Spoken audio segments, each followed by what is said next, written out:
Chapter 3.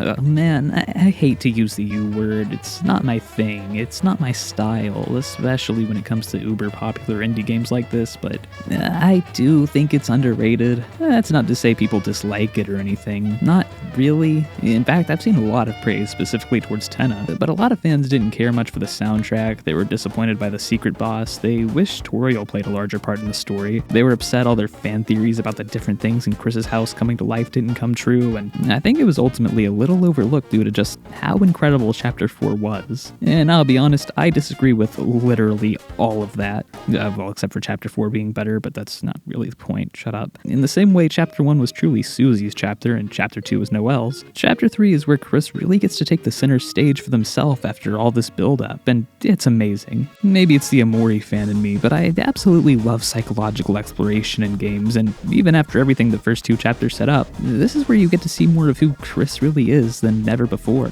And it makes sense as to why. I mean, the antagonist here is Tenna, Chris's literal TV, who sort of feels responsible for raising Chris, for providing them with a lot of their best childhood memories, who shares a lot of the same traumas Chris does, primarily their whole, family and social circle falling apart thing. Chris's parents' divorce was so bad it effectively gave their television separation anxiety, and I don't know how to feel about that. I mean, Queen was incredible, and King was great too, but I honestly think Tenna's my favorite chapter and tag so far. Maybe that's just recency bias, I don't know. But their fear of abandonment, their fear of technology better than them, their fear of getting old and stale, their fear of never getting to entertain people again and seeing their world completely fall apart around them because of that, I love that stuff. And I weirdly find it really relatable, though I will say I think that says more about me than it does Tenna for sure. But I think it deepens this game's theme so well by adding some contrasting perspectives to it. Like Rouse tells Tenna, yeah, well, Darkner's purpose is to make Lightners happy for a little while before they're discarded and forgotten. But Susie interjects, nah, there's more to Darkners, more to art than just being enjoyed temporarily than being thrown away. And it's a great showcase of this game's whole meta-narrative and this idea of the purpose of Darkners, the purpose